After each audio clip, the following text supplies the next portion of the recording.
नमस्कार दोस्तों, आज मैं आपको दुर्गा माता के 9 रूपों की कथा सुनाने जा रही हूँ। प्रेम से बोलिए दुर्गा माता की जय हो। देवी दुर्गा जो शक्ति का प्रतीक हैं, ममतामयी माँ है। उन्हीं माँ आदि शक्ति दुर्गा जी के नवरात्रि व्रत और पूजा बहुत ही फलदायी है। नवरात्रि के दिनों में महादुर्गा के नाम का जाप करने और माँ दुर्गा के 9 रूपों की पूजा करने से मनुष्य के सारे पाप धुल जाते हैं, साथ ही जीवन के सारे दुख दूर हो जाते हैं। माँ दुर्गा के नवरात्रि व्रत रखकर और उनकी पूजा करके मनुष्य जो भी मनवांछित इच्छा रखकर अपनी झोली फैलाता है, माँ दुर्गा उसकी झोली में खुशियाँ भर देती हैं। कहते हैं माँ के द्वार से कोई भी भक्त खाली झोली वापस नहीं आता।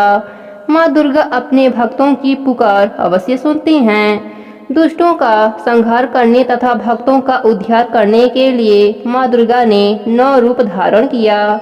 माँ दुर्गा का प्रथम रूप है देवी शैलपुत्री। अपने पूर्व जन्म में यह प्रजापति दक्ष की कन्या के रूप में उत्पन्न हुई थीं। तब इनका नाम सती था। इनका विवाह भगवान शंकर जी से हुआ था। एक बार प्रजापति दक्ष ने एक बहुत बड़ा यज्ञ किया। इस यज्ञ में उन्होंने सारे देवताओं को अपना अपना यज्ञ भाग प्राप्त करने के लिए निमंत्रित किया, किंतु शंकर जी को उन्होंने इस यज्ञ में आमंत्रित नहीं किया। सती ने जब सुना कि हमारे पिता एक अत्यंत विशाल यज्ञ का अनुष्ठान कर रहे हैं, तब वहां जाने के लिए उनका मन विकल हो उठा। अपनी यह इच्छा उन्होंने शंकर जी को बताई। सारी बातों पर विचार करने के बाद उन्होंने कहा, प्रजापति दक्ष किसी कारणवश हमसे रुष्ट हैं। अपने यज्ञ में उन्होंने सारे देवताओं को निमंत्रित किया है, उनके यज्ञ भाग भी उन्हें समर्पित किए हैं, किंतु हमें जानबूझकर नहीं बुलाया है, कोई सूचना तक नहीं भेजी है। ऐसी स्थिति में तुम्हारा वहां जाना किसी प्रकार भी श्रेष्ठकर नहीं होगा। पिता का यज्ञ देखने वहां जाकर माता और बहनों से मिलने की उनकी व्यग्रता किसी प्रकार भी कम न हो सकी। उनका प्रबल आग्रह देखकर भगवान शंकर जी ने उन्हें वहां जाने की अनुमति दे दी। सती ने पिता के घर पहुंचकर देखा कि कोई भी उनसे आदर और प्रेम के साथ बातचीत नहीं कर रहा है। सारे लोग मुंह फेर रहे हैं। केवल उनकी माता ने स्नेह से उन्हें गले लगाया। बहनों की बातों में व्यंग और उपहास भरे हुए थे। परिजनों के इस व्यवहार से उनके मन को बहुत क्लेश पहुंचा। उन्होंने यह भी देखा कि वहां चतुर्दिक भगवान शंकर जी के प्रति तिरस्कार का भाव भरा हुआ है। दक्ष ने उनके प्रति कुछ अपमानजनक वचन भी कहे। यह सब देखकर सती का हृदय क्षोभ, ग्लानि और क्रोध से संतप्त हो उठा। उन्होंने सोचा, भगवान शंकर जी की बात न मान यहाँ आकर मैंने बहुत बड़ी गलती की है। वह अपने पति भगवान शंकर के इस अपमान को सह न सके। उन्होंने अपने इस रूप को तत्क्षण वही योग अग्नि द्वारा जलाकर भस्म कर दिया। वज्रपात के समान इस दारुण दुख घटना को सुनकर शंकर जी ने क्रोध होकर अपने गणों को भेजकर दक्ष के इस यज्ञ को पूर्णतः विध्वंस कर दिया। सती ने योग निद्रा द्वारा अपने शरीर को भस्म कर अगले जन्म में शैलराज हिमालय की पुत्री के रूप में जन्म लिया। इस बार वह शैलपुत्री नाम से विख्यात हुई। पार्वती, हैमवती भी उन्हीं के नाम है। शैलपुत्री देवी का विवाह भी शंकर जी से ही हुआ। पूर्व जन्म की भांति इस जन्म में भी वह शिव जी की अर्धांगिनी बनी।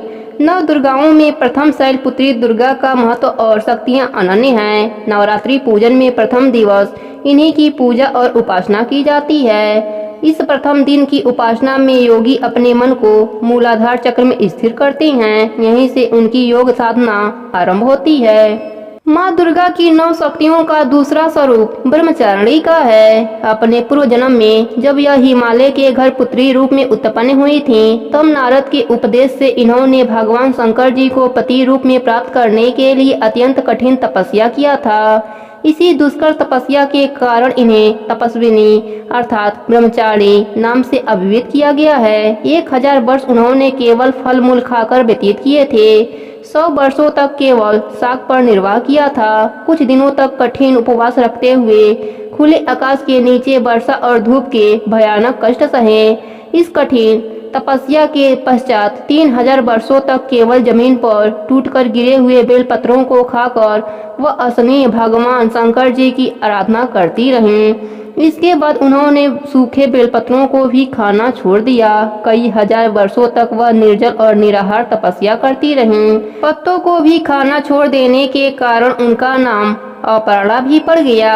कई हजार वर्षों की इस कठिन तपस्या के कारण ब्रह्मचारी देवी का वह पूर्व जन्म का शरीर एकदम क्षीण हो गया। वह अत्यंत ही कृशकाय हो गई थी। उनकी यह दशा देखकर उनकी माता मीना अत्यंत दुखित हो उठी। उन्होंने उन्हें उस कठिन तपस्या से विरत करने के लिए आवाज दी, उमा, अरे नहीं, हो नहीं। तब से देवी ब्रह्मचारी का पूर्व जन्म का एक नाम उमा भी पड़ गया था।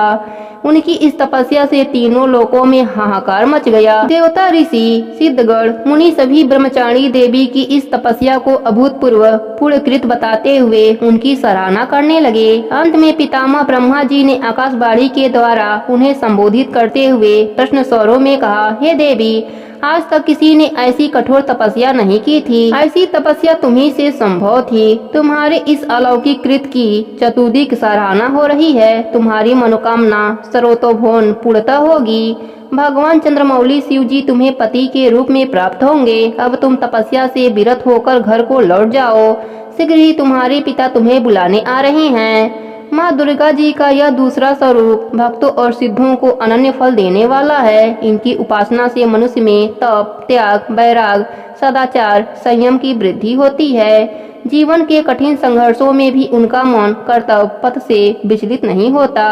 माँ ब्रह्मचारी देवी की कृपा से उन्हें सर्वत्र सिद्धि और विजय की प्राप्ति होती है।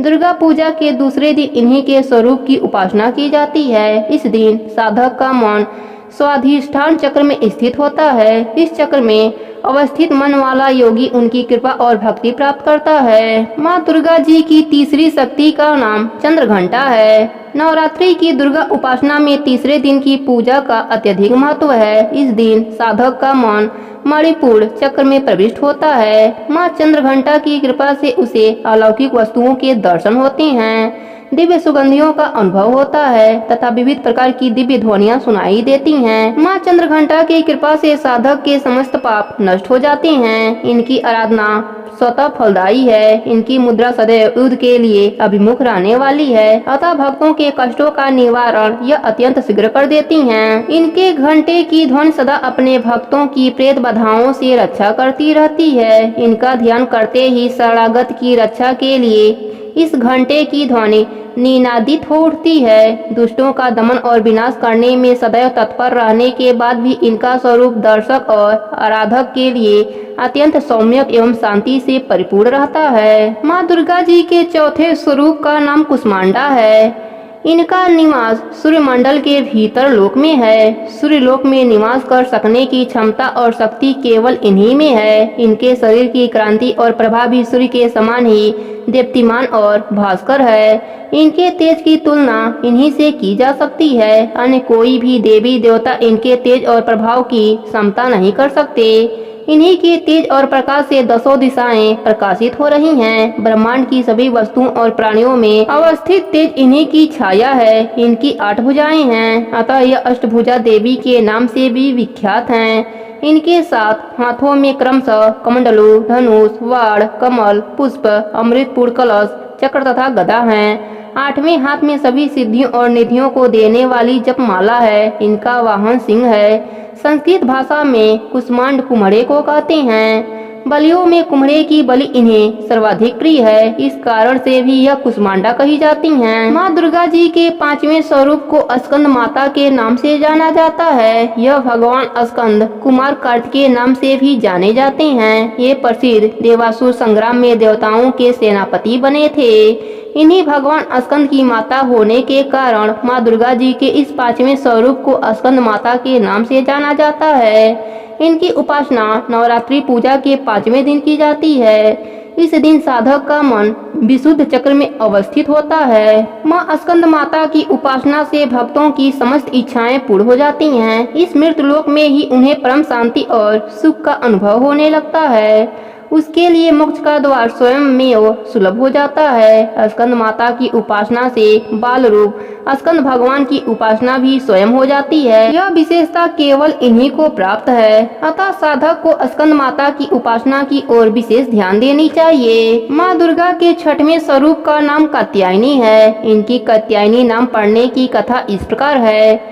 कत नाम एक प्रसिद्ध महर्षि थे। उनके पुत्र ऋषि कात्य हुए। इन्हीं कात्य के गोत्र में विश्व प्रसिद्ध महर्षि कात्यायन उत्पन्न हुए थे। इन्होंने भगवती परम्बा की उपासना करते हुए बहुत वर्षों तक कठिन तपस्या की थी।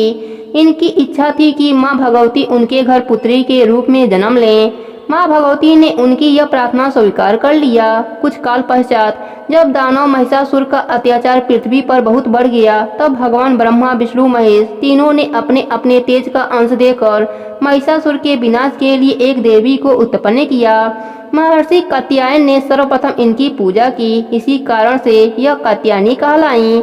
ऐसी भी कथा मिलती है कि यह महर्षि कात्यायन के महापुत्री के रूप से उत्पन्न हुई थीं। आश्विन कृष्ण चतुर्दशी को जन्म लेकर शुक्ल सप्तमी, अष्टमी तथा नवमी तक 3 दिन इन्होंने कात्यायनी ऋषि की पूजा ग्रहण कर दशमी को महिषासुर का वध किया था। माँ कात्यायनी अमोघ फलदायिनी है। भगवान कृष्ण को पति रूप में पाने के लिए ब्रज की गोपियों ने इन्हीं की पूजा कालिंदी यमुना के तट पर की थी। यह ब्रजमंडल की अधिष्ठात्री देवी के रूप में प्रतिष्ठित हैं। इनका स्वरूप अत्यंत ही भव्य और दिव्य है। इनका वर्ण सोने के समान चमकीला और भास्कर है। इनकी 4 भुजाएं हैं। माता जी का दाहिनी तरफ का ऊपर वाला हाथ अभय मुद्रा में है तथा नीचे वाला वर मुद्रा में है। बाईं तरफ के ऊपर वाले हाथ में तलवार और नीचे वाले हाथ में कमल पुष्प सुशोभित है। इनका वाहन सिंह है। माँ दुर्गा जी की 7वीं शक्ति कालरात्रि के नाम से जानी जाती है। इनके शरीर का रंग घने अंधकार की तरह एकदम काला है। सिर के बाल बिखरे हुए हैं। गले में विद्युत की तरह चमकने वाली माला है। इनके 3 नेत्र हैं। यह तीनों नेत्र ब्रह्मांड के सदिश गोल हैं। इनके विद्युत के समान चमकीली किरणें निश्चित होती रहती हैं। इनकी नासिका के श्वास प्रश्वास से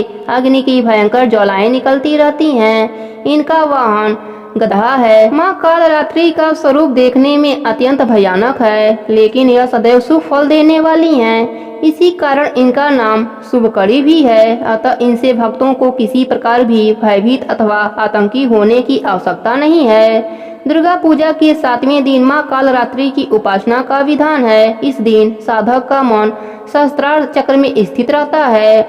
उसके लिए ब्रह्मांड की समस्त सिद्धियों का द्वार खुलने लगता है। इस चक्र में स्थित साधक का मन पूर्णतः माँ काली के स्वरूप में अवस्थित रहता है। उनके साक्षात्कार से मिलने वाले पुण्य का वह भागी हो जाता है। उसके समस्त पापों विघ्नों का नाश हो जाता है। उसे अक्षय पुण्य लोकों की प्राप्ति हो जाती है। माँ दुर्गा जी की 8वीं शक्ति का नाम महागौरी है। पार्वती रूप में इन्होंने भगवान शिव को पति रूप में प्राप्त करने के लिए बड़ी कठोर तपस्या की थी। इस कठोर तपस्या के कारण इनका शरीर एकदम काला पड़ गया। इनकी तपस्या से प्रसन्न और संतुष्ट होकर जब भगवान शिव ने इनके शरीर को गंगा जी के पवित्र जल से मलकर धोया, तब वह विद्युत प्रभा के समान अत्यंत क्रांतिमान गौर हो उठा। तभी से इनका नाम महागौरी पड़ा।